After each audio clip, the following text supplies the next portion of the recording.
recorded, and recordings may be streamed on our social media platforms. I will now ask the members of the council and committee to introduce themselves, starting with Councillor O'Rourke. Fenny, Stratford ward. Councillor Williamson. Councillor Ronheim, Queensway and Denby North. Councillor Ophelia, Fenny, Stratford. Councillor Ismail Hussain and Manor South. Joe Stevens, Mansell. John Fairclough, Deputy Town Clerk. Gillian Shepherd, Clerk to Council. Councillor Craig Scott, Manor North and Eton Leys. Richard Graham, Vice Chairman of the Council and Senator Bletchley. Thank you very much. Okay, so we go on to agenda item 1. Note councillors' apologies for absence. So we've had apologies from Councillor Brown, Kelly Wilson and Councillor Weimer. Okay, thank you. To note any councillors' declarations of interest on any matters on the agenda. Any at all? Okay, thank you. So we'll go to pages 5 and 6 of your pack. Is to approve the draft minutes of the last meeting held on the 1st of April 2025. Okay, so I will do a quick page turn. Just speak if there's anything that let's go through. Page 1, page 2, page 3, page 4. No comments? Okay, thank you very much. Okay, so got public speaking this evening. So I'd like to receive representation from the public from the Water Eaton Residents Association, which I believe is from Duncan Street Parking. Yeah. So we have some of the public welcome to. We would encourage. We love most of the public to attend the meetings. So if you could sort of represent 3 minutes. Give some people on the park situation, then we would discuss. So, take it. George. Thank you. Hi, my name's George. I'm President Chair of the Water Eaton Residents Association. And may I thank you for allowing me to speak tonight at this Community and Environment Town Council meeting. At our recent residents meeting, the subject of traffic flow along Duncan Street was raised. Residents were quite passionate about their feelings on this subject and request that this matter would be raised with our own town council to resolve sometimes a nightmare situation drivers find themselves in. Let me describe what's happening.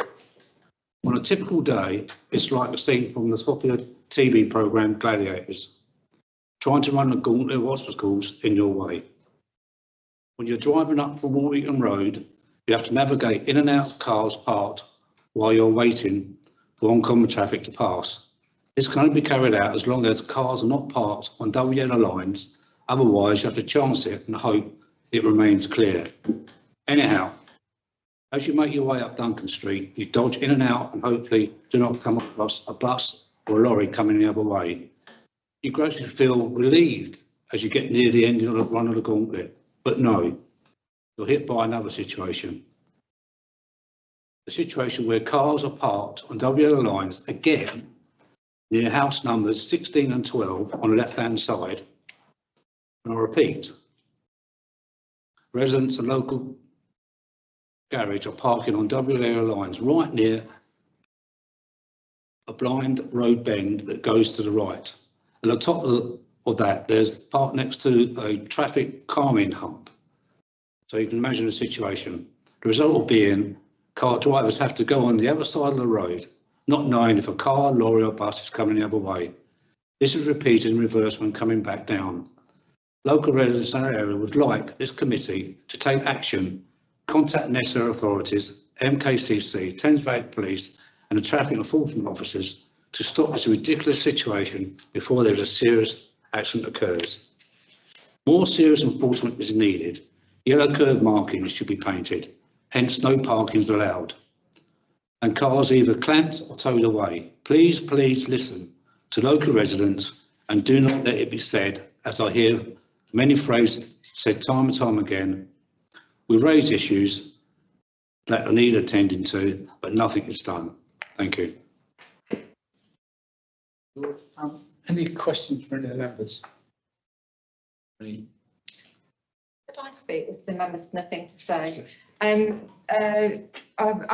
been in email communication with George and some of the members of the Residents Association. I've raised this issue with Milton Keynes City Council already, and I've raised it with the ward members for the relevant ward, which is not Councillor Hume, who is on this council. Obviously, it's 3 ward councillors who are not on the council. So I have raised it with all of them. With regards to raising it with the police, I'm not really willing to do that without any evidence to produce for them. I haven't got time to do it. I'm going to ask the City Council to raise it with the police. But previous experience is that that they're not really going to do that. Enforcement is a matter for them. And I mean, I would encourage residents, if they can see an issue of obstruction where it is really dangerous on any given time, to notify the police there and then, so that the reports build up, because there's more chance of the police taking action if that happens. But I really do understand the frustrations, and as I explained to George, whilst we've not had any complaints as a town council recently from Duncan Street about parking in Duncan Street, I am aware of the problem because I work here and I walk up and down Duncan Street and drive up and down it quite a lot, and I appreciate it. That is a real serious problem. Hopefully it's not procuring interest, but I do work at Duncan Street. I run the pub down there, and I have on many occasions seen the parking enforcement team down Duncan Street issuing tickets 24/7. Even today there was a ticket on a van that was parked on double yellows, so they are doing their job. But unfortunately, you know, people are just parking where they want. You know, the parking enforcement team have been doing quite a good job just lately. They have been down there, they have been issuing tickets. I've seen it myself. Do you know what I mean? And whether it be in the mornings or in the afternoons, this afternoon, there was a ticket on one of the cars down there, which means someone's been down there and issued a ticket. So there are enforcement teams going down Duncan Street. How often is another matter. When is another matter. But there is something happening down at Duncan Street. That's all I can say from my point of view. Can I reply to that or not? Yeah. Yes, you can. I totally agree. Some things are being done, but obviously it's not working. And the problem until you start clamping cars, until you start taking away, until they start realising they can't park in that situation, it will happen and happen again. You now got a situation where the garage now is overspilling, and that's now parking on the road. So you've got a dabby whammy there. And yes, we talk about, oh, the police turn around and say it's not their problem. The council turn around and say it's not their problem. And in the end, it just goes round and round and round in circles, and the general public gets more and more frustrated. Is this a responsibility of the Highways Authority to deal with parking and parking enforcement? You know, it's more education that is needed. So, do you realise what you're actually causing by parking where you are? And if, you know, if the education was there, maybe they won't park where they are. We'll take note, put it on our minutes. As Clark has said, the Bletchley Park ward councillors are engaged. So they represent the residents from Milton Keynes City Council, and also, you know, from experience of other ASBs or bad parking is report it as you see it and build up a case for the police, and the police will do something about it. If they just see isolated reports coming in, they may not take it. They'll take it seriously, but not as seriously as they would do if there's a number of reports as and when they happen. But we'll minute that. We will obviously go back to the ward councillors if we've not received anything, and we'll keep you absolutely in the loop with any progress. Can I ask a question? Sure. Yeah. Do you guys, town council, get any feedback from the enforcement officers to say how long they've done each week, or how many have been issued per month, and the location? Or do they just say we've issued 300 or 200, but then you don't know where? I mean, is there a location particularly? Have we got that information at all? When Richard said something's being done, have we any report? These are questions that you need to be asking the Highways Authority, who employ me, who manage the contract for enforcement. We do, as town council, we do receive some information on Right. request, but there's no automatic provision of parking enforcement figures to us. You find that there is information published on Milton Keynes City Council's website in terms of their reporting to their relevant committees. It's something you can ask them for. They won't tell you where they're going to go in advance for obvious reasons, but quite often they will share data with us when we request it, and I'm sure they you know, you're just as entitled to ask for the data as the town council is. But we don't get it automatically. Can we request that as a resident association then? Yeah. Okay. Approach if you go onto their website and request the information, say you would like to know how frequently they are enforcing, ask whatever questions you want to ask. But I can't answer it because it's their contract, and but that's the way to seek the information. Thank you very much. Thank you. Super. Angie? I do know that West Bletchley Council gets reports go to their environmental committees, as I've seen it. Right. I don't know if that's because they specifically requested it before each meeting. I can request on a regular basis if the committee so instructs me, but there's very little that we can do once we've got the reports. You know, we've got the information. It's still, I think there's you know, I think we're talking about education here. And the issue is, this is an issue for the City Council. It is not something that we have control over. And we don't have a parking education officer. We've had discussions about that as the Town Council, and the Town Council has decided not to go down that route because on the basis that we have very different circumstances here than in West Bletchley. So if the Council wishes to instruct me to request regular reports from the City Council, I can do that.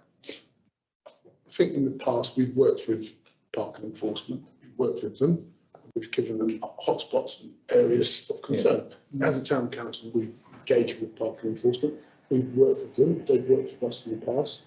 We've given them hotspots, hot areas, which we've had feedback from members of the public, and we said, can you go down this road, that road, this road, that road. But I mean, the public are, you know, the public are astute to these parking enforcement. So 1 minute they're there, next minute they're not, next minute they come back. I mean, the only thing that's happened really, if you look at Queensway, now there's no parking on the curbs because all the flowers are there and stuff like that. So there's less parking on there. But I mean, that's just one of so many measures that you can put in place. People are people, they'll just park anyway. Talking about parking, we looked at Chandos Place lately. Hmm? Chandos Place? Yeah. Lately, it's shocking, isn't it? There are many issues, and the Town Council's resolved position is that the work we are doing is to seek a documented and agreed parking strategy for Bletchley from Milton Keynes City Council. We've asked for it repeatedly, we continue to ask for it. That strategy, we hope, would set out what was happening with enforcement, and it would then be easier to hold the City Council to account, but they are not responding to that at this time. Yeah, Ron, could you move on? See, unfortunately, we've got no powers. And traffic warden can come down Duncan Street at 7:30 in the morning, and then he won't see them for 2 days. You know, so we've got no powers to say you've got to be there at this time, that time, the other time, unfortunately, because I've spoken to the ward councillors out there about this in the past. And you might have and that's it, you know, they come and they go. We've got no powers over them at all. We've got a very long agenda. Yeah, can I just come back on that, yeah? Just I know you've got no powers, but you carry more weight than what resident associations do. And if you're showing an interest what's going on there with your ward councillors, which is the nation, take it on. And I know that Aisha and the other ward councillors have been involved in issues, have been engaged with their officers on Duncan Street parking. But I haven't had a response in writing from them that I can share with you at this stage. I have written to them, as you know, because I told you, and they've not responded as yet. I appreciate that. I do appreciate that. We just don't be getting anywhere, do we? We'll document on that in the minutes, and we'll respond to you and anything we will see. But We'll be sharing. we'll be sharing with you. Just everything we can do. So thank you very much. You're more than welcome to stay and go for the rest of the agenda. Chairman. Is there much?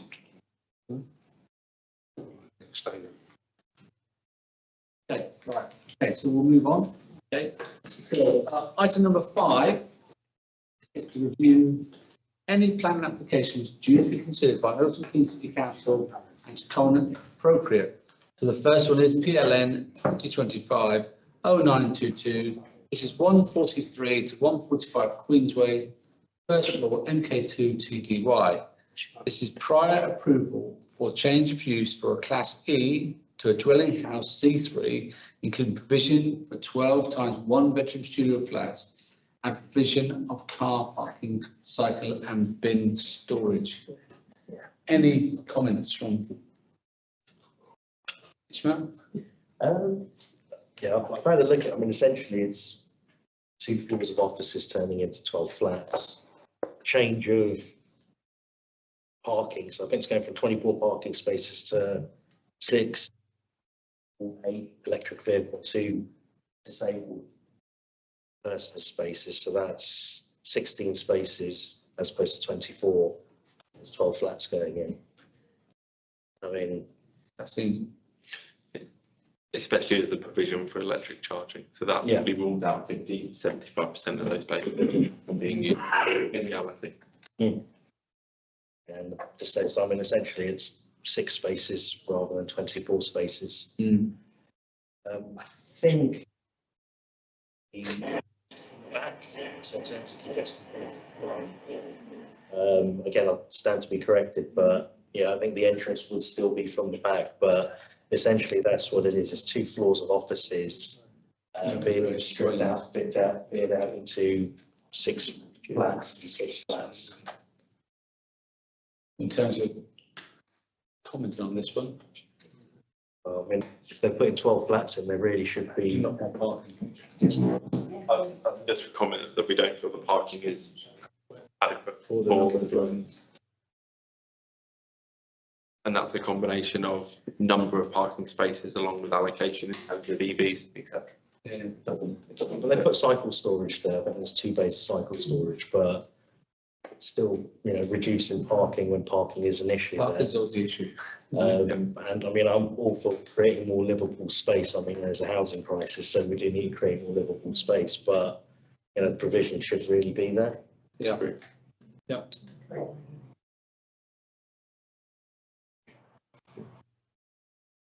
Okay. Any other comments? The question is that, are they still going to have the commercial areas in the front side, Queensway? I think they're not changing from what I saw. Yeah, they're not changing, they're staying the same. There's no changes to the front, the rear facade, it's all internal, so that's the car park. I wasn't planning to be at this meeting tonight, but I couldn't stand in someone else. And I haven't looked at this, but from memory, we had previous applications on this side that of course concern for the same reasons that have already been adduced. I'm a bit concerned about having our town centre turned into a complete residential area with doors possibly leading straight out onto the high street. You're definitely going to get more complaints from residents if they're right in the middle of the high street. I think from the plans, it looks like it's actually from the rear. Is everything on the rear? Yeah, and I mean, again, you know, I don't know I mean, what. are they keeping the shop fronts and is the shop front still going to be there? Yeah, it looks like the front rear facade. So it's more in the rear and stuff. Yeah, I don't know about the businesses, but. There's quite a lot of flats in Queensway anyway, isn't there? You know, from the rear. People in. Yeah, the housing aspect, obviously, you know, there is a housing crisis. I do think Space, that. I mean, Yeah, I'm all for that. yeah. I do think the parking's an issue there. Yeah, but as Richard said, that the entrance is from the Queensway, according to the elevations.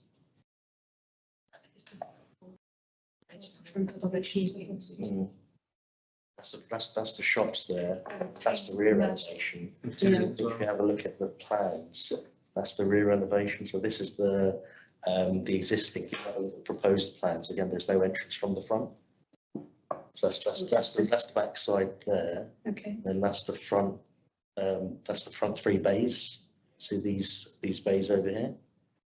We go to the other drawing. And so these are the entrances to the shops. Yeah. So I think there's a tanning salon there, I think. Subway. Yeah, there is Yeah. there's a pharmacy, so.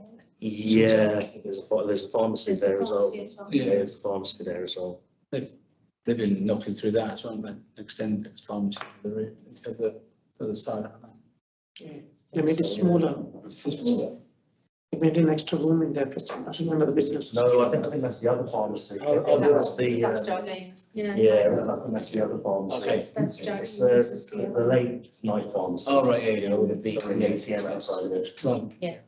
Yeah, because they've cut, this is the first, as Stephen said, it's the third time we've always knocked it down. And that goes as far as that old Polish shop on the corner, doesn't it?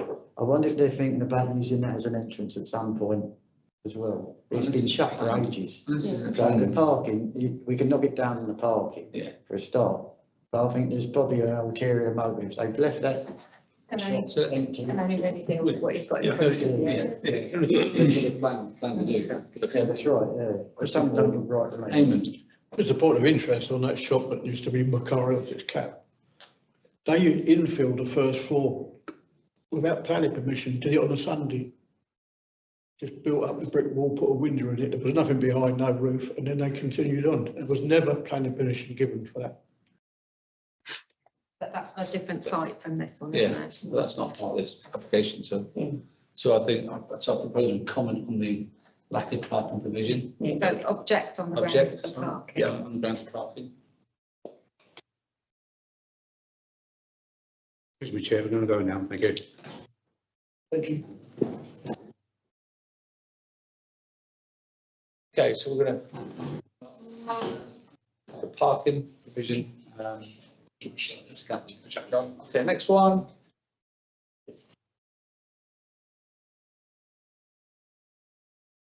Here it is. So number 2 is PLN 2025-0864, construction, operation and decommissioning of a photovoltaic.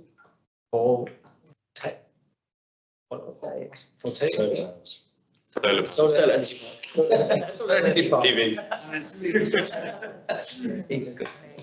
Ethan. Hi, Chair. Sorry, back late tonight, so sorry I couldn't make it in person. Just on respect of this issue, I do think that solar energy is something that we should support. However, there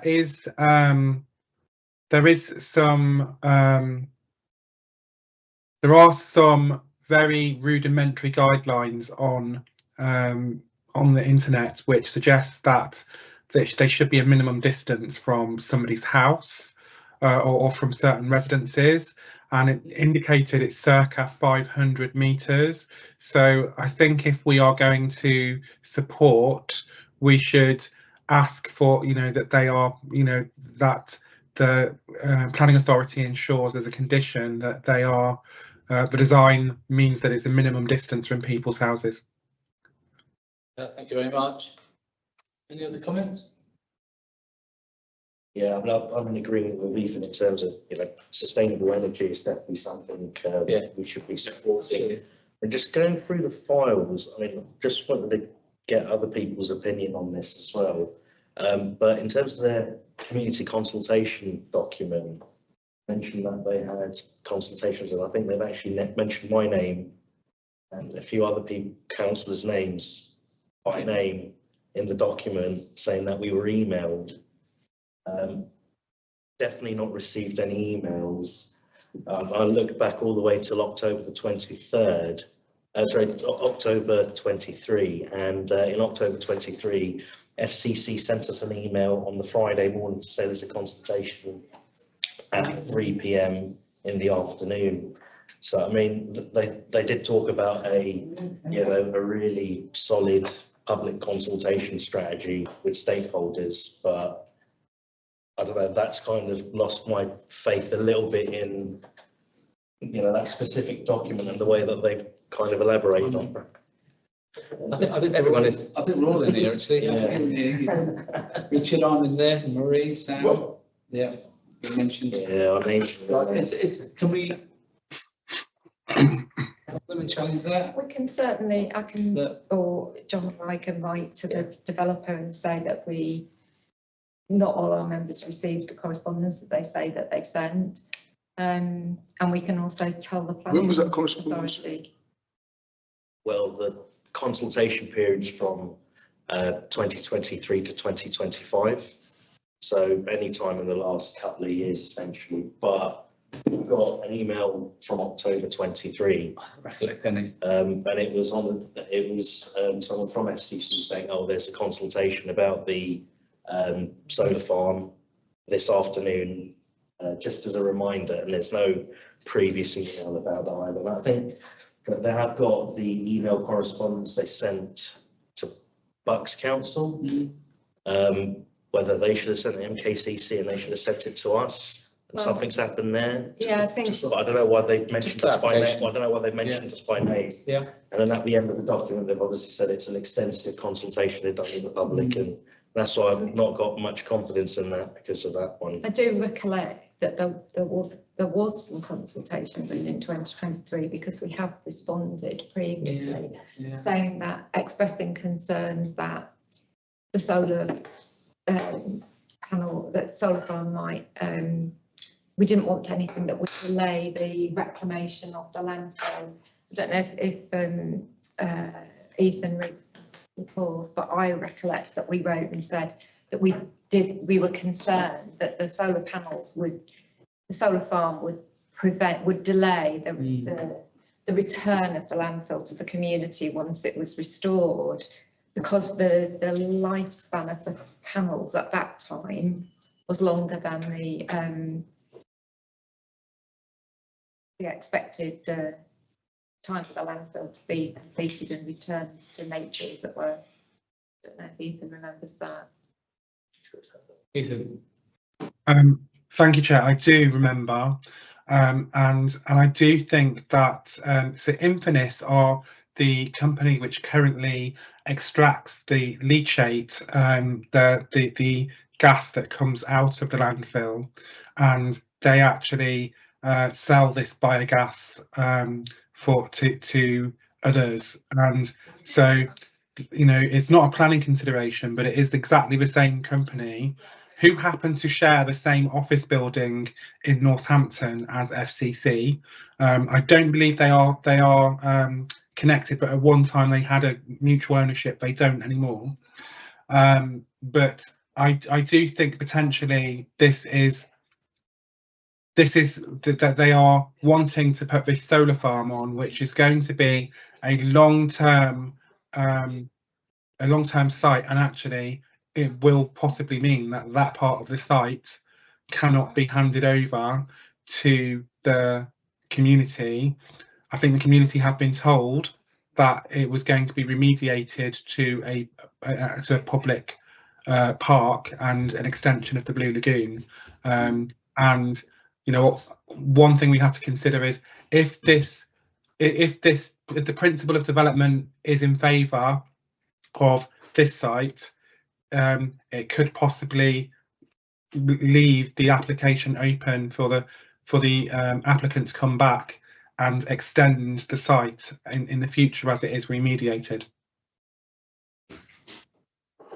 Okay, so we've got the distance to the residents, and now, so we obviously want renewable energy. On the other side, we want the Blue Lagoon to be extended, reclaimed to the community, so and also we've got the response back to that consultation. I've got a proposal. Yeah, I'd like to propose just clarifications on that public consultation. Okay. In terms of what engagement with us as a stakeholder have they done? I know they've mentioned in there that they wanted to do more engagement with Newton Leeds because it's going to affect these a lot more, but they're, you know, obviously still Bletchley, Fenny, Stratford Town Council, and it will affect all of us in that sense. And yeah, I mean, in terms of what Ethan said, in terms of the 500 metre provisional sort of distance or guidelines that there are, and I know that they did do a noise assessment, which I think previously said that that was one of the concerns, was the noise from the photovoltaics and the generators and the batteries and the running of the solar farm. I think that came back as it's not going to have an impact in terms of noise assessment. Yeah. But I mean, that specific wording, Ethan, maybe you could help us out in terms of the 500 metre. So I would, you know, I've maybe proposed that we say we are broadly in support of any renewable energy proposals that we have. However, we have to also recognise that this site abuts directly a residential area. There are, you know, 2,000 houses built next to this site, and we would want some assurance that the part of the site is used is at least 500 metres away from any residents. And then secondly, we having reviewed the statement of public involvement, we do not believe that certain aspects of this are accurate. We are also conscious that at the time that this pre-consultation occurred, you know, phase 7 of Newton Lees was not even built, and so there's a whole area of Newton Lees that has where there are residents now, that is actually the closest part to the site that they have not been consulted with at all. So we recommend that further consultation events take place now, so that they can make a informed response to the planning consultation. Isn't there a bit also around where the residents are expecting that land to be used as an extension to the Blue Lagoon and maybe a country park for them to enjoy? Yeah. And the expectations that, like you say, if you build now, then you are sort of lining yourself up for further ones down the line where there's a limit. So sorry to come back in, Chair. Are we saying that actually we are broadly in favour of any renewable energy thing at a kind of at a town council level? However, on this site we can only really be neutral for the following reasons, because and for the things that we've all mentioned to be added to that. Yeah, I think that's a very valid and sensible response back for the public, that is. Yeah. Thanks, Ethan. Not that, John? Yeah, fine. Great, thank you. The next one is related. This is the 880 Bletchley Lamport site, consultation from Buckinghamshire Council on the application of construction and operation of a photovoltaic solar array and ancillary infrastructure. So this is essentially the same piece of same work, but piece of work, obviously it's the part that falls into Buckinghamshire side. Council Yeah. side. Just the same. Same response, I would say. Yes. Okay. Everyone agree with that? Yeah. Yeah. Okay. Thank you. The final one, planning notice. So PLN 2025-0947, change of use from a dwelling class C3 to a residential care home class C2 for 2 young persons at 35 Stratford Road, Bletchley, Milton Keynes, MK2 3AB. So any comments on that one? No comment for me. Progress, no comment? That's okay, John, no comment on that one. Thank you. Okay, so we'll move on to item 6 in your agenda. This is to note that financial management report showing expenditure against budget for the year to date on community environmental matters for the year to date. So pages 7 to 12 in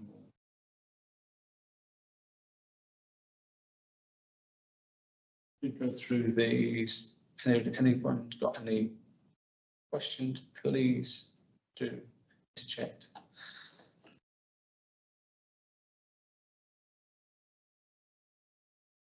Okay, all right. No change. That's No, okay. Item number 7, to receive a management information report on environmental matters. So the environment premises manager couldn't be here tonight, but if there's any questions or any items in there that was read the reports, we can do our very best to answer them, can't we? Certainly Yeah. can. It's the Yes, usual sir. allotments update, as you can see. Yeah, the allotment's looking healthy. Yeah. The occupation rates looking good. I noticed about the water leak. Yes, the water leak's a bit of a challenge because we could spend an enormous amount of money trying to find it. For the moment, keep an eye on it. we just monitoring, watching. Yeah. I was thinking of the allotment fencing in Orchard side. I know we have these dead hedges down at the Blue Lagoon. I wonder if that's an option at all. They've done a fantastic job down there, the environment from KCC, and it's all sustainable, and it will also act as a deterrent. Something we can certainly look into. Mhm. Make a recommendation to explore that. It's more to do with trees. Yeah. I think a couple of meetings ago, I suggested that the trees in Victoria Road needed following. I think he did send off the report to them and say, I don't know what he said in it, but where it's rained, we've got great growth on it. It's now ripping them. But they don't know yet, they haven't told them, but they're guttering it, ripped off the Chinese. There were Chinese that headed Denmark Street, Victoria Road. You look up to the branches of the wreck inside of the house. Yeah. And that's what I was concerned with. If a double decker does come down there, it will take a branch. It won't look double decker, but it might fall or something. Have you reported it to MKC? I did at a meeting here. I reported to, he was going to. We can follow up with Will. Yeah. Will would have been here tonight. It's not ours, it's MKCC, isn't it? Yeah. Follow them. It's one of those things you don't notice it till it's happened. I just happened to be in that lane, that game, so. Fair enough. Yeah, we'll follow up. Thank you. Super. The updates inquiries is all been very good. Grass cutting. I think with the inquiries, Chair, we put it just put out in the newsletter. Yeah. So we get a flurry of inquiries because people see it in the newsletter, and then we could do more about promoting it, to get inquiries coming as well. So it's quite good. Yeah. The planters, it's really good. I think they're thriving on Queensway for sure. Everyone really good to the planters. Same the ones in Chandler's Place. We have had some thefts of plants. Yeah. Which is a bit disappointing, but we are going to notify the police because we have got some evidence. So we will be notifying the police about the evidence we've got. But it's something that's very difficult to address. Okay, we've had a bit of rain today, but that's of course what the water operations are still going on. It's the first bit of rain we've had for a month. And the EV charger at Newton's Pavilion, that's scheduled for the 21st of July, the 1st of August. It's very good. Okay, any comments at all? No, Will's report? Okay. Just read that on that dead hedging. Interesting. Yeah, I've got that. Okay, let's go on to item number 8, which is really good news. This is really exciting. Is the to note the completion of the digital heritage trail, which is fantastic. Yes, we've already got the heritage trail. It's on the MK Trails app, so people can download it and see it on there. I think the next steps of this is to do some promotional work with it, to get it people to see it, and maybe do a little event where we can get everyone to maybe do a walk around for it as well, councillors. Yeah. So I think that'd be good to do, but it does look good. I can share the link with you to people to have a look as well. Some pictures in the report as well, which you can see. But I think it's a good addition for us, the town council, and people to get out and see some, some of the heritage sites in our area, really. It take about an hour, so then, if you do the heritage trail, you should be able to get the train back from Fenny to Bletchley. Yeah. It's 2 mile walks, in total. And there's like 15 places of interest on it, so it's pretty cool. I think it looks really good. Well done to everyone who's involved on that, and you involved that, John. Yeah, we had some help from local volunteers. Yeah, I think John's done it. John's It took a while on his own, but with the help of people in the community and Living Archive. So yeah, they did the bulk yeah, of but I think commission it, but yeah, I think it was a good job. yeah, he we've got did. good funding for it as well, so it's finally done. Well, for a late coming like I'm looking forward to walking it. Sure. Well done, thank you very much. Have we sent a note back to the volunteers? I'm going to do that, yeah. I've spoken to, I've kept them up to date throughout, but I will send them an invite. We're going to, we'll do a walk around for it, and I'll do it. Really good. Yeah, I think it'd be good. I'll organise something if you're happy to do Absolutely, so. love to do that. We'll get people to do it. Yeah, the more sort of people involved in it, and the more awareness there'll be. It's a really good news story, that is. Yeah, it's in the newsletter this edition absolutely. as well, but I think we can do more and we're going to get some signage out there as well. So there'll be lots more going on. Super. It's really good. Okay, so item number 9 is to agree recommendations for potential relocation of the bandstand from Stanley Square. It is planned to move the bandstand from Stanley Square as part of the public realm improvements to the town centre, and in line with the aspiration of improving an open view of Queensway towards the railway station once the Brunel Centre is demolished. Members are asked to agree on their preference for a location of the asset and depend on feasibility and cost. Or really, what's the future, do you think? Eamon? So I was responsible for moving it the first time. Yeah. There was a lot involved. If you can't just plonk it down in the wreck. You've got to have footings for it. You've got to have supplies. I think that's accepted. Electrical. That is accepted. That is accepted. Yeah. And People didn't want it at that time. At that time, I suspect, Councillor O'Rourke, that will be the same again this time, because I suspect people won't want it.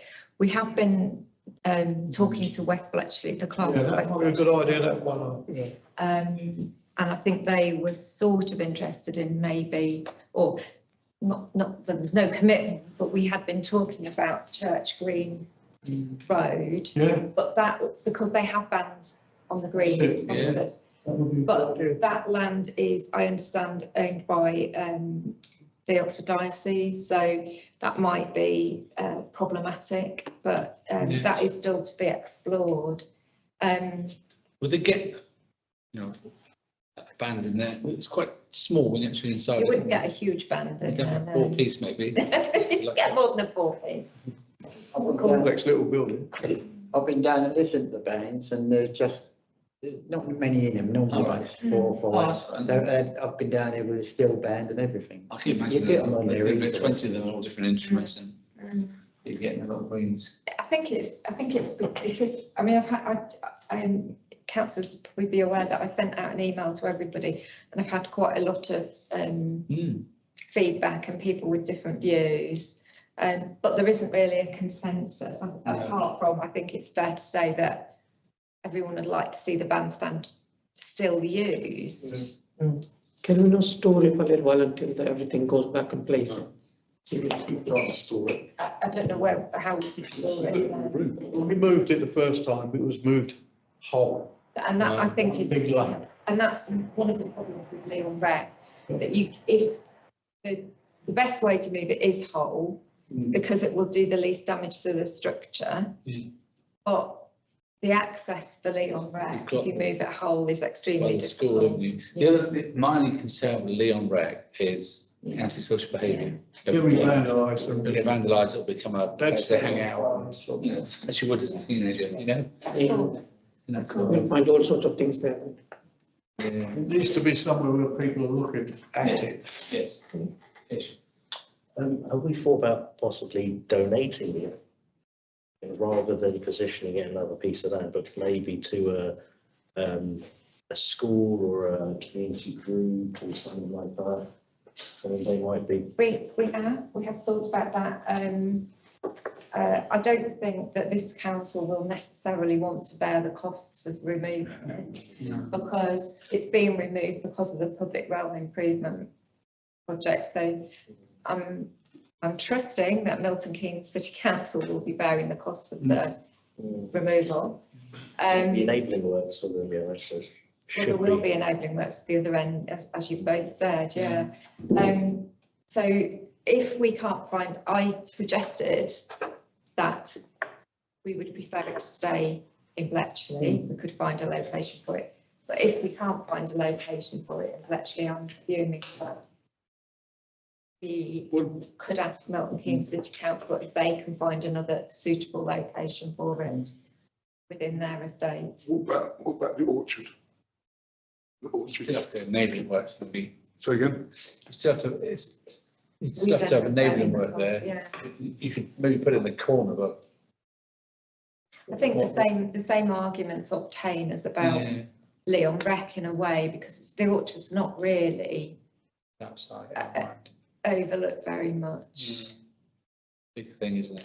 That's it. You've got to have security on it, public eyes on it. Newton Lees. Thought about Newton Lees. We've looked at Newton Lees. I think one of the concerns we have is we haven't got much room for it here on the playing fields. We haven't really got room for it. And also we've had an awful lot of vandalism at this end of Newton Lees, graffiti and so on. Will Bletchley Park be interested in their open areas? They might, but They have a lot of events. That's They another have a option. big street Yeah. and other events on their land. It's another Potentially, that's option. quite a nice, safe spot for it that It will be is, yeah. used by Behind the plenty paper of or the the public. meetings, Yeah. That'd be good. They have quite a lot of events on their greens, don't they, all summer? So at least it'll be safe. It's the cost, that's what it is. Yeah. Because that cost us a bomb in the end, because the architect involved, she didn't realise there was a slope in Stanley Square. And I said to her, are you going to pack it up with steel and then get Charlie Eds to weld steel around the edge of it? She said, why do we want to do that? I said, well, the band would be on it. It'd be like the Titanic. There'd be all... She went, oh, I hadn't thought of that. I thought, oh, God. And we got timescales for them. Well, I think that that we're expecting the work in Queensway to start in September. So, you know, but there is a certain amount of urgency because Milton Keynes City Council have got a contractor coming to look at feasibility of moving it. And I think they wanted at the same, or rather Ringway have got a contractor coming to look at feasibility of moving it on behalf of Milton Keynes. And I think they want to look at potential locations at the same time as looking at as doing the site assessment for moving it. So the sooner we can say something better, but I think it's probably difficult for us to make a decision tonight. But if there's some guidance on willingness for it to go elsewhere, I think that would help me in the discussions with Milton Keynes. Yeah, I think we'd rather see it used. So, yeah. And not right across the Bletchley Park would be good. Good option. That would be nice, Bletchley Park. It's kind of fitting in terms of the look and feel as well. Yeah. It's been part of Bletchley for quite some time, so you don't really want to just get rid of it. Yeah, because the one from Willen ended up at the museum, didn't it? Yeah, it did. They built it there. Yeah. Okay, so are you? Yeah, we'll say that we prefer it to be in Bletchley, explore Bletchley Park, see if there's any other options within West Bletchley, and if not, we just really want it to be used and not to have to bear the cost of anything. No. Really. It's a fair point. We don't want to move it before Big Street either, do we? No, don't. Okay, thank you. Any other comments? Great, thank you. Item number 10, to receive a report on plans for the Bletchley Big Street Eat and the Christmas event. Let's go to you, John. Yeah, so the community events officer has done this report. I think it covers kind of all of the events for the rest of the year. So Big Street Eat, pumpkin, Christmas, and so I think the Big Street Eat plans are coming along. You had the working group Yeah. meeting, is that all right? Yeah, all good. No, it's really good. So lots of things have been booked, as you can see in the report. I think there's an item afterwards that was going to talk about funding. But the events officer has kind of, is up to date booking acts and traders and entertainment for it. The Christmas event has been decided to, well, it's been suggested for the 6th of December at Newton's Pavilion. Yeah. Because we're kind of in Queensway, which I think was all agreed, wasn't it? Absolutely. Is that right? Yeah. And the patch at Leon is kind of underway as well. So I think Davina's kind of on top of everything in terms of the events. If you've got any questions, I can try and answer now or give them back to Davina as well. Yeah. I imagine there's going to be another working group meeting as well coming up soon, which we can arrange a date for. Yeah, there's definitely a discussion about Christmas being a small event because we've been hit by the weather as well. Yes. A couple of times, which has been unfortunate, and with the public realm works happening. Yes. So any questions really? Any thoughts, maybe comments, questions, or whatever? But I think everyone's involved in the working group, I think, so. They are, and it sort of leads us on to the second one, doesn't it, about the 4,000. That is. Yes. Do you want to moved? Right. So in the meeting, do you want to? Yeah. So there was a suggestion for an extra £4,000. Yeah. For the Big Street Eat, to come from the kind of underspend that's going to be predicted from the Christmas event. Because we spend up to £18,000 at the Christmas event, because it's a smaller scale to be inside, with like no road closures we have to pay for the City Council. Then we can use that additional, or the money that we're not spending at the Christmas event, to bolster the Big Street Eat, which seems to be a sensible solution. Yes. So we're asking for everybody's approval that we can move that across. I propose. It's a budget adjustment. Yeah. Second. Thank you.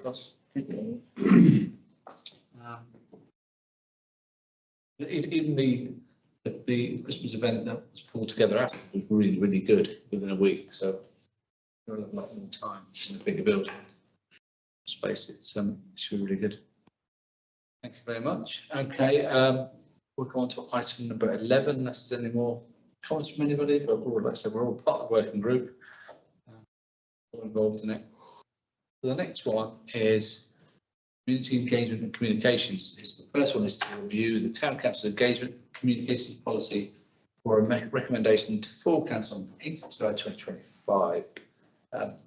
Look, I know we changed to the Town Council from BFS FC, and there was something around the electronic, wasn't it? Yeah, digital first. Yeah, sorry, yeah. Did you add it? You updated? I did. I just updated it in line based on what I've heard from councillors. It's not very much different, but I updated it based on what I've heard councillors saying in the committee meetings since this. I think it's 3 or 4 years old, let's say. So it's just to put more emphasis on the digital first, which we have adopted as our strategy. That doesn't mean that we won't do other things as well, but that digital will be, in terms of cost effectiveness, digital will be the first channel.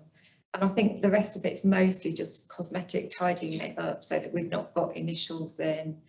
I don't think there's anything very substantive in there. You're happy to recommend that to full council? Yeah, absolutely.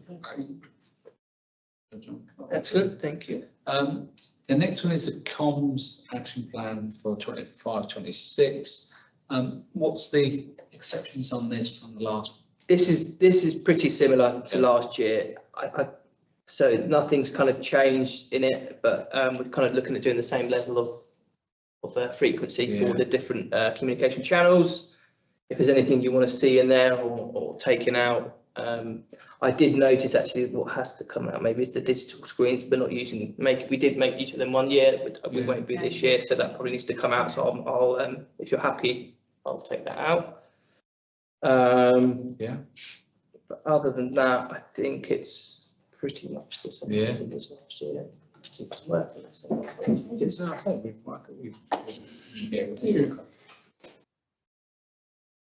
Cool.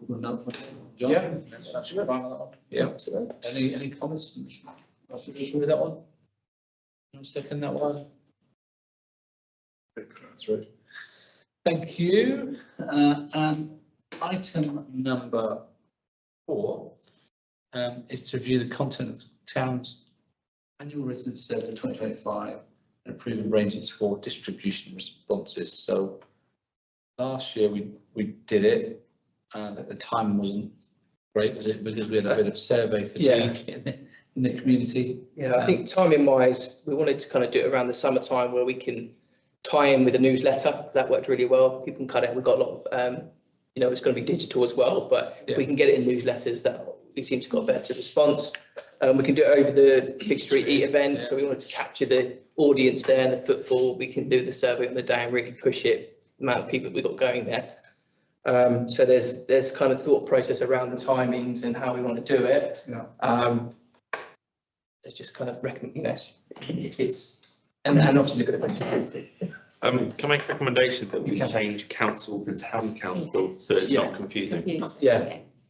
We're trying to do that in all our comms now, use town council rather than, and city council, whenever we refer to the city council, to try and clarify. When we push out a survey, do we include almost a bit of blurb at the top which actually describes what we do and are responsible and accountable for? Is that part of the survey? Yeah, part of the survey. Yeah, we put you put the last one in. Yes, we have a paragraph. Okay. Yeah. Yeah. It's a really good diagram, isn't there? Yeah. It's that way. Yeah, the circle. Just so we get relevant responses, because we don't get confused. What we do and what we don't do, kind of thing. Yeah. In terms of the I just had a couple of suggestions. In terms of our landscaping services, is it something which town council feels appropriate to get feedback on in this survey? We have focused on it quite heavily over the last couple of years because it was a new service. We're not receiving anything very negative about landscaping. We're getting positive stuff all the time. So I think that's why it's not been included in here this time, but it can be if that's what you want in it. We had a chat about it internally, but about that. We're also very keen on Stephen likes to say. But I think it was a new service and we first got it devolved down to us. I think it was important to get these surveys out to get feedback from the public. But it's a general service that we do now. Do we need to keep blowing our own trumpet, or do we just maintain the status quo? Do we need to get feedback from the public to say how well we're doing, or do we know we're doing well? Brilliant. I was just going to say, I just comment about the digital first. Obviously, like last year, we've had a lot of feedback, I think that we've had feedback from certain groups of people around how they access this survey, and a real desire to keep the paper surveys, and whether we should be sending out these surveys with the neighbour. And it's, I just want to say, it's really expensive to do that, and it puts a lot of pressure on the officer team to have to enter all of the data onto the survey system, so actually we get a rounded view of all of them. And I think that we have to make a decision that it is going to be digital first, and actually we look for other ways to enable people to complete the survey if they want. So if the odd person, if they want to come into the town council office and we have some kind of facility where they can do it, or we have tablets that go out to community events where they're completed on. But I just don't think that we can continue to afford to do what we've always done. I agree with that. Ish.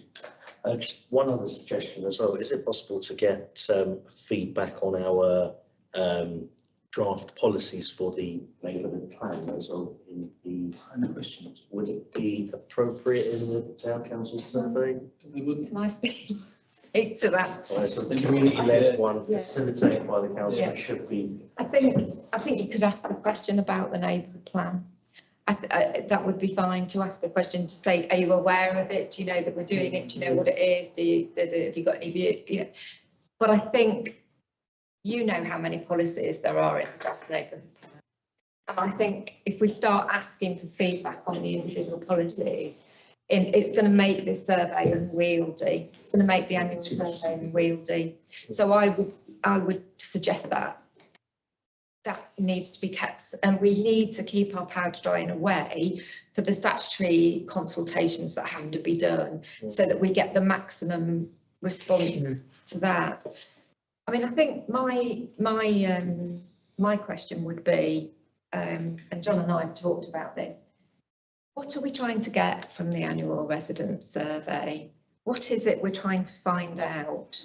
And are we clear about what we're going to do with the information? What we're using it for, the data. Because the policy that you've just looked at says that we won't consult unless it's meaningful.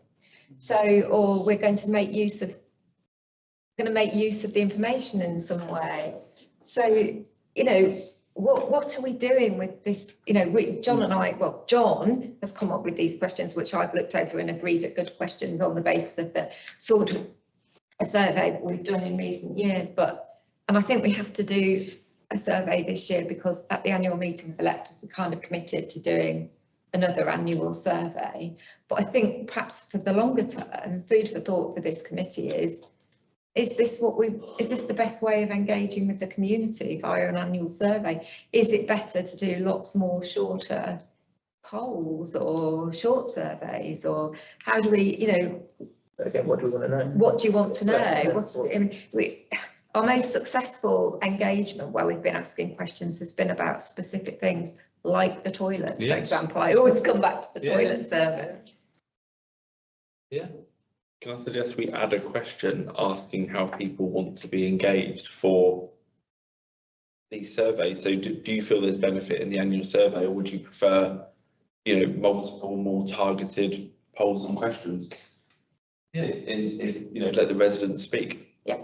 So I always see the survey as one of the sort of steps towards our priorities. We get a lot of feedback saying, we love what you do in this, do it more, and we want even more of that. That's our priorities. Let's say, so what? Then you may then think, well, are we providing them too much? I think if we all can anticipate what's going to be in the next survey and know what's going to be in there, is there value in then asking, because we already know.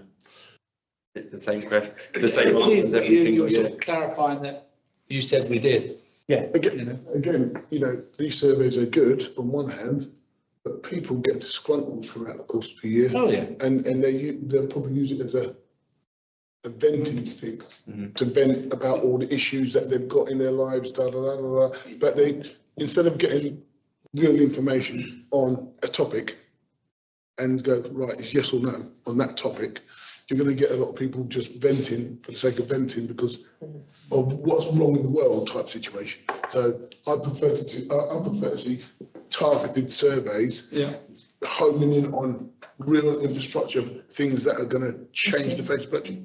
Do you know what I mean? The real issues, instead of it just being open-ended and it's just going to be a venting exercise. I think the conversation earlier with the public speaking pointed that out. Right? We are not in control of some of the niggles that will be raised as part of the survey. If we're asking people, if council could do more of something, what would it be? And we get an answer of police the double yellow line. We can't do anything about it. So there will be items in there where we get the feedback of we asked, you didn't listen. And it's more that we're not empowered to be able to resolve those problems. So the questions need to be targeted. So the answers we get, we're empowered to fix. Actually fix it. Yeah, absolutely. We tend to do that in the survey anyway, because we say these are our services. Yes, we will get comments on other things which we know that we can then pass on to the city council. But sometimes the public, sometimes. Yeah. I mean, they think that we've got more powers by venting to us. Yeah, They think we can actually do something. I know, and it's kind of understandable, isn't it? That you would think that a democratically elected statutory body would be able to be a more powerful voice for a community, you would think. But is that our experience necessarily? I've come across people saying that, what's the point of filling it in? You're doing what you want to do anyway. It's really hard work trying to explain, especially when we've got a group of old ones in the con club.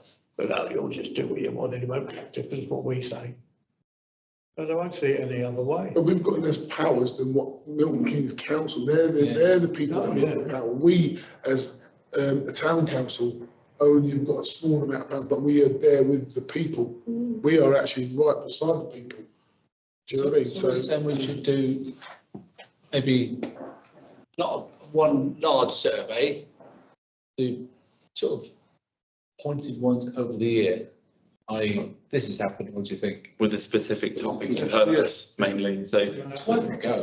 Yeah. If we, we had what, 300 or so back from 16,600, if that's 16. I think the more we put out about what we actually do and target what we actually do for town council. Yeah. And only do a survey on that. Do one on the landscaping. And that's it. Yeah, we do this. That's it. That's I've what got we a do. good topic for you, Good. which is the Christmas lights. We've got the Christmas lights to the end of the 4-year contract this year. We've spent a lot of money in the past on a Christmas event. Do we go to the community and say, do you want Christmas lights? It costs this much. We could buy them for our staff, or we could spend it on this, or we could spend it on that. What do you want? I think we do. I think relating it back to spend is a great thing, and people will comment if they feel passionate about that specific topic. That's exactly what we want to do. Something they can So, see. your hard-earned money that comes to the council, we spend this much on Christmas lights, does that value to you? I've had feedback from members of the public that are just moving into the area. Some of the new builds that are going in and around the town centre, people are now moving in. And I've got feedback to say that they're actively looking at all of our events, going to all of our events, and they're engaging in the community because we are putting on so much. And in fact, the Christmas lights, the Christmas event was talked about as well, where we quickly turned that around and put it inside, and they still went to that. Do you know what I mean? So it was cancelled and we turned it around and they thought it was really brilliant. So cheers to us. Yeah, so a series of mini surveys. Mini surveys, but all digital. Digital, targeted to Snapshots, a specific polls, topic related. Polls say, there's a challenge, there's a budget line that. I still think, Chair, that we've got an issue with getting these surveys out to across the whole of the population of Bletchley and all the different communities that are out there, because I think that we're still lacking in getting a response from half the community because they just don't engage with us. And we've got to find a way to engage with all of the community to find a complete, rounded view of what's going on. And I think something along the lines of trying to get different bits of comments out to different communities. There's an onus on us as well. It is on us. We are their councillors and we represent them. Yeah. So we should actually be saying, okay, So we're how doing this. how would you like to? Well, that's food for thought for the committee as well, isn't it? I mean, we've talked in the past about councillor surgeries and coffee and cake with the council, or whatever it might be, that you are opening up to more face-to-face communication. I mean, still getting limited. We used to do it.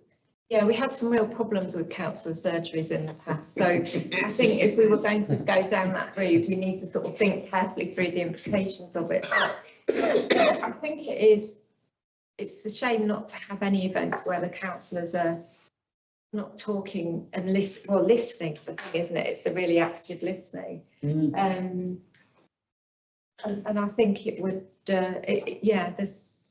there's more to think about than just the annual survey. Sorry, we're getting a bit sidetracked. So I think we've come quite a way actually from looking at that now to doing polls around expenditure, what we should be doing, and actually making sure we do it all digitally. With a targeting event, you can have it on your phone. And if let's say you're in the Queen's Way and there's people sitting in Greg's, you can talk to them and say, do you know about so so? Saying, no, well, look, get your phone out and say, do you want to fill this in? And in your phone, they're struggling, say, well, you can do this, you do this. Because that's what I've done with the toilets. Especially if it's simple. Ethan. On mute, 50p. With regard to surgeries, I think that you only seem to get one type of people who attend them. And I think it's really important to try and get voices from as many different places as possible. And I think they're really good for individual casework, maybe, but actually, if you want to get a representative view of the community, I think actually having councillors engaging at our events and standing, in the kind of Bletchley and Fenny Stratford Town Council tent, listening to view, I think it feels like more representation of what the community actually feel, rather than, and I would much prefer that than to introduce more regular surgeries. Yeah. But it's about, I think it is about going out and meeting people where they are, and isn't it? So yes, they're at our events, but are there other places where they are that we could go out to? Agree. Yeah. Great. Okay, I think Like the pop-up gazebos, that's right. so. Yeah. So that's what we do. The What we do recommendation is we are going to go digital. So we're going to do a paper service, but we need to consider other alternatives. So who don't always have access or who cannot make that online revisions in our events and all that. Yeah. Two is actually, it sounds like we are going to do the annual survey, but we need to come up with a criteria for how we can identify, I don't know, gnarly issues or issues where we need further consultation with the residents, topics, etc. But we're not going to tie ourselves down and say we're going to do 6 a year. We're going to do them as and when we need to do it. So I think it comes up as and when anyone proposes that we take this to a public forum. Yeah. It's the best way. Probably easy to do once I know what it is. if we need to get more council involved in terms of engaging with our residents in their wards. So I think there's some work we can do that could perhaps be an agenda item for council next time. Yeah. Ethan, sorry. Is that a new one or old one? New one. Oh, one. Okay, that's really good. I think it's thank you. Discussion there. Okay, we're now moving on to item 12, to review and improve the council's community grants process with a view to making recommendations to full council 8th of July. So this is about, we've got a one size fits all in terms of how groups, etc., place their grants. So what is actually. Well, I think the clerk did this, so I'll hand this over to the clerk because he spent a lot of time doing this. Well, I spent a bit of time researching what good practice looked like elsewhere in the sector, and I have to own and admit that this is heavily based on the grant policy of Knutsford Town Council and Northampton Town Council. And both of those policies are derived from a grants policy that has been floating around in the sector for a while. But I thought that they were possibly suitable for our communities. I have been concerned that we don't get enough grant applications, that people who do apply for a very small amount of money, I think of the boat festival, the Fenny Stratford boat festival, have to provide as much information as somebody who gets £5,000, and it doesn't seem fair or proportionate. No. And I think we're not really consistent. I think perhaps it all depends. I know there are some councillors who are very swayed by the fact that if nobody from the organisation turns up to request the grant, they are very disinclined to give the grant. Whereas if someone turns up, it doesn't really matter what's on the grant application, but the person's there and they don't want to say no to somebody who's putting effort. That's exactly right. So I was trying to address those sorts of issues. So I think we can simplify the process by having a dedicated page on our website with the actual grant application forms on the website, and we can upload the supporting documents. And I've proposed these two. It does feel a bit like turning the clock back to where we were before, because we used to have, when I first came to the council, we had two different sets of criteria, for smaller and larger. But I think we are getting more and more large grant applications, and some of which are not really for Bletchley and Fenny, they're for the wider community. And I think the council needs to be really clear about what its policy is. Are we providing money for very local things? And I think that's that's my understanding of what council's preference is. So perhaps we need to make that more explicit in the policy.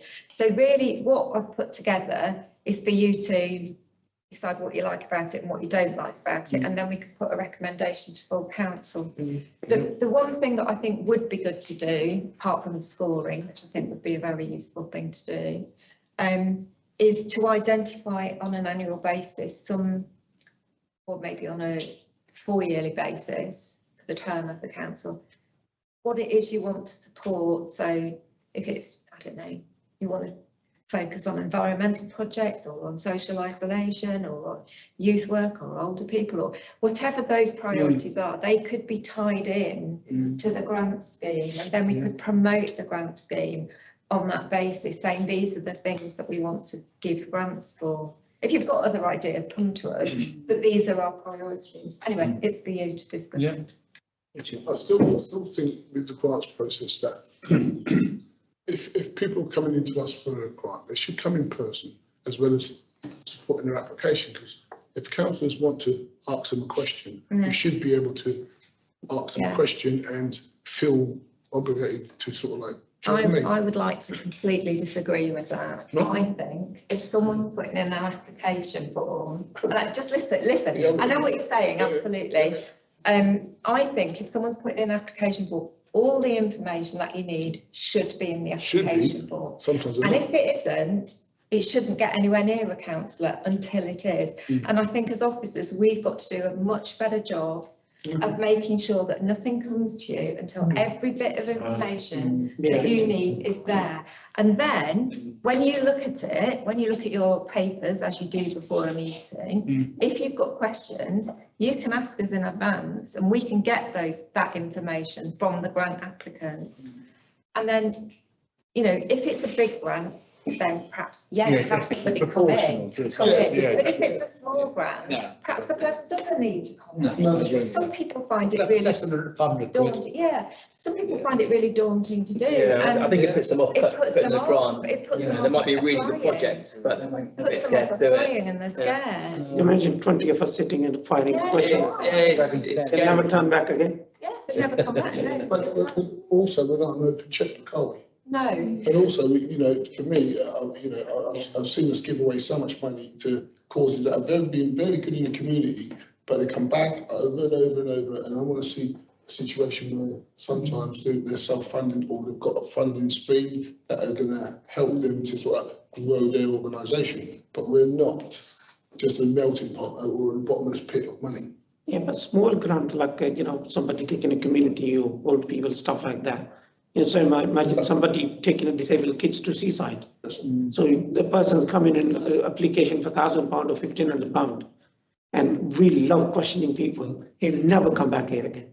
No, exactly. Because we will scare them. Also, sometimes you want a bit of feedback to see how things go. We give out this money, we don't get no feedback. Well, I think that's part of the policy that. Let them fill up the survey. I'm only going on about what's happened in the past, not the future. The future is the future. Whatever the policies are going to be for the future, I'm all for that. Yeah. I'm just talking about what we've been through before and how we need to tighten it up. The other thing that I think councillors find really difficult, and I've observed this over the years that I've been working here, is that if somebody comes and their heart's in it and they want to do something, but actually it's not really a very good project, it's really hard to say no.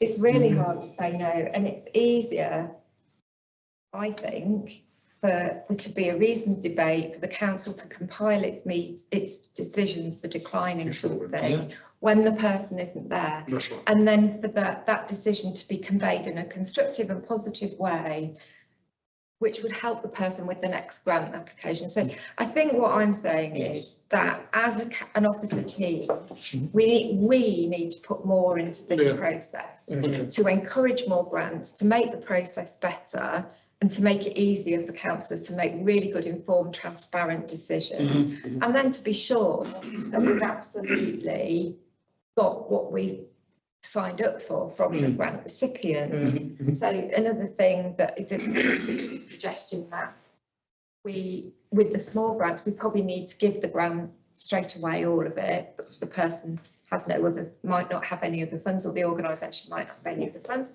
But with the larger ones, why should they get it all at the beginning? Why don't we stage the payments, give them the first bit that they need to do the first phase of their project, get the feedback, and then we give them the next instalment, those sorts of things. And I think if you had a grants panel that looked at grants in that way without the applicants there, even if you then take it to committee and invite the applicants to the committee when you've already got recommendations, I just think it's got to be changed up to make it. I agree. I'm not feeling that, so. Thank you. I'm trying to join you guys again. Great. I'm not getting time. No worries. Thank you very much. Take care, don't overdo it. No, I think it's a really strong proposal, and I think we should work a little bit more and send back into full council. So what's your thoughts based on what's in there at the moment? Because if you remember back to last year, someone come for a grant application, there was a young one, or whether had sort of problems, and the young one spoke in front of us all. And I thought, that's the best grant we've ever given. The way that young lady sort of put themselves out, and we knew she was struggling. Playing devil's advocate, was that response based on what they wanted or an emotive response? No, Who is in front of you? No, what they wanted because when I see the young one, I thought myself, So an emotive response. they struggled. So, but that's emotive, it's not factual. No, see, she struggled and she come here and done it, and I thought, well, they deserve the grant for what they were That's not the doing. basis on which we. That's not the basis on which we give a grant. I mean, if you look at the Community Foundation, they don't have the grant applicants there. They weigh them up in a very sort of measured way, and that's why I've suggested a scoring system so that you actually score them on. It's more like an interview for a job, and it sticking them in the middle. I think it's really hard, just as I think it's really hard for councillors who want to be co-opted. It's much harder than standing for election. Coming to a meeting like this, people do find daunting. And it's not inclusive. It's not an inclusive way of No.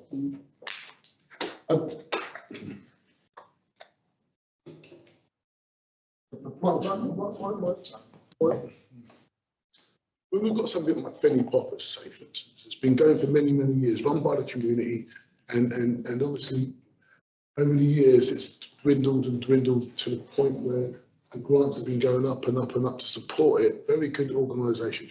But now, do we take over that event as something that we do? Because it felt to me it was going that way anyway with the increase in grants that we were giving them year on year on year, to the point where they're not really getting the help they should be from the community, but solely relying on us to give them the money to fund that project.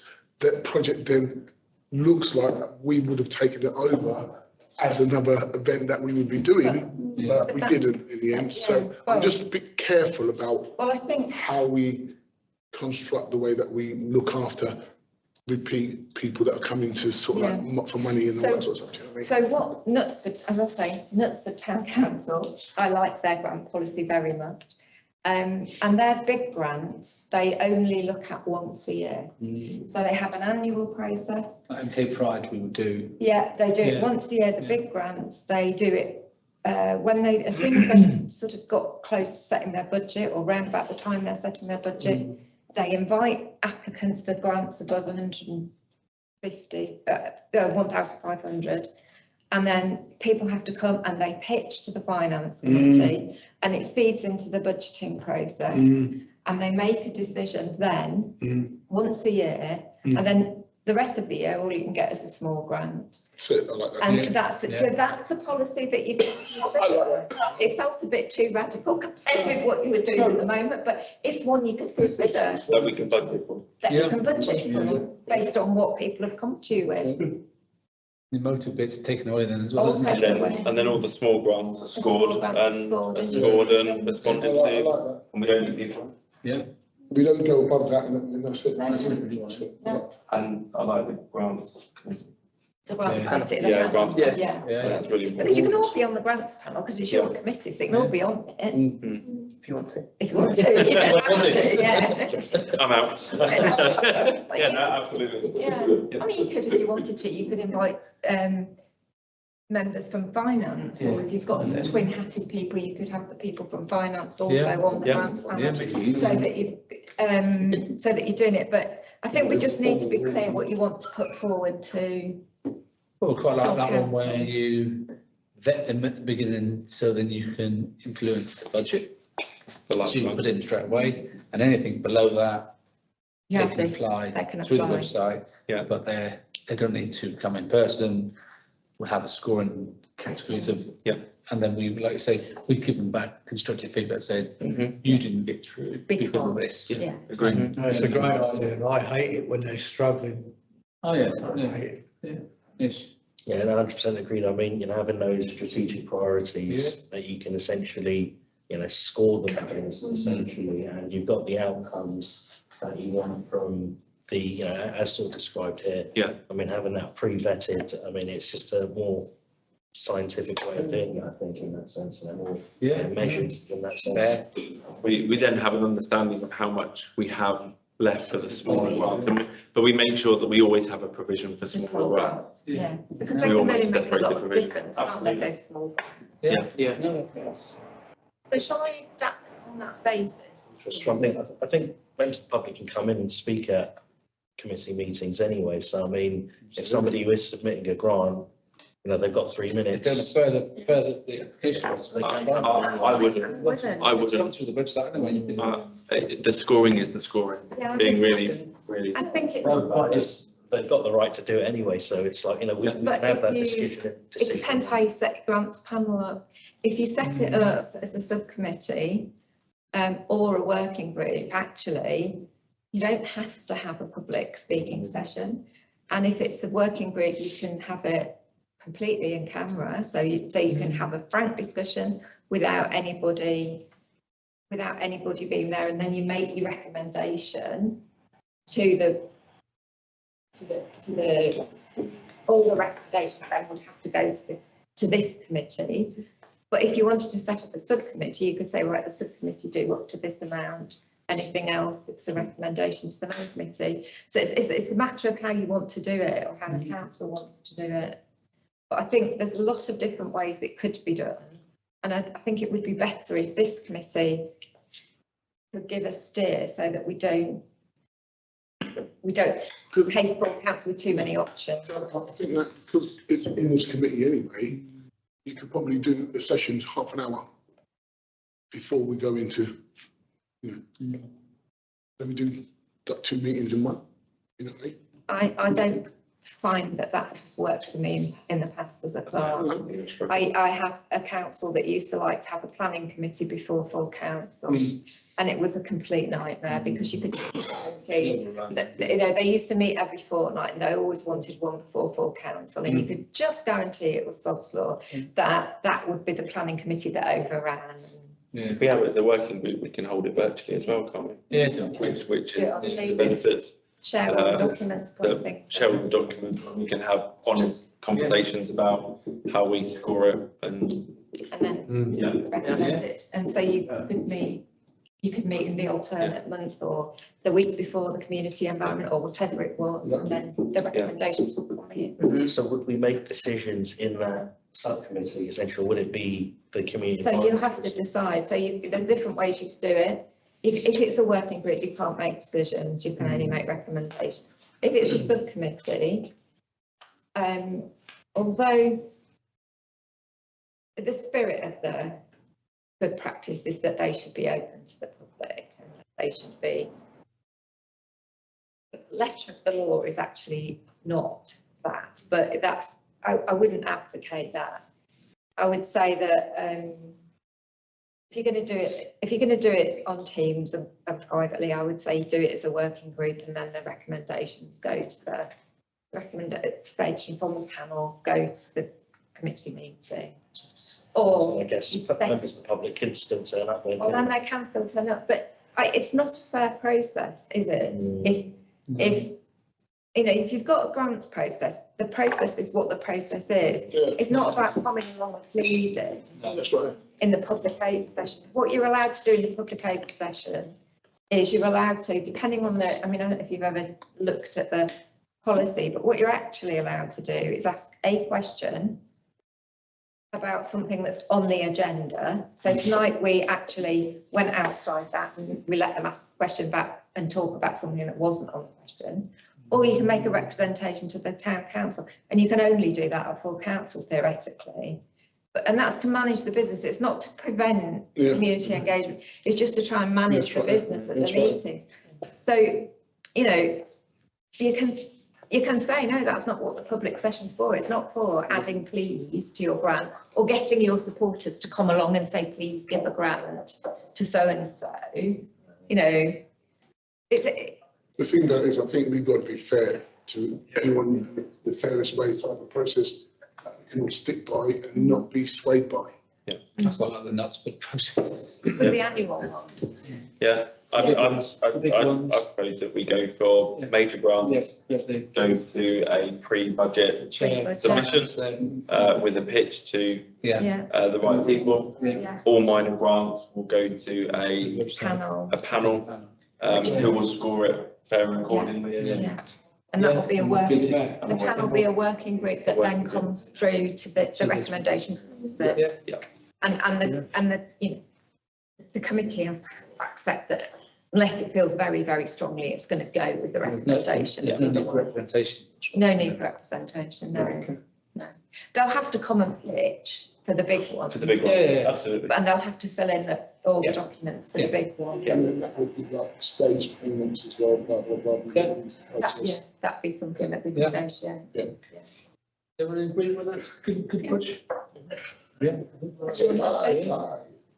Any further comment? Yes. All right, good. Ethan, you all right with that? There you go. Good. Right, so I'll work back a bit more and you recommend it for council. Yeah. So I'm going to close the meeting, however, for the public. But we are going to use a bit of time to go through the neighbourhood plan update. Yeah.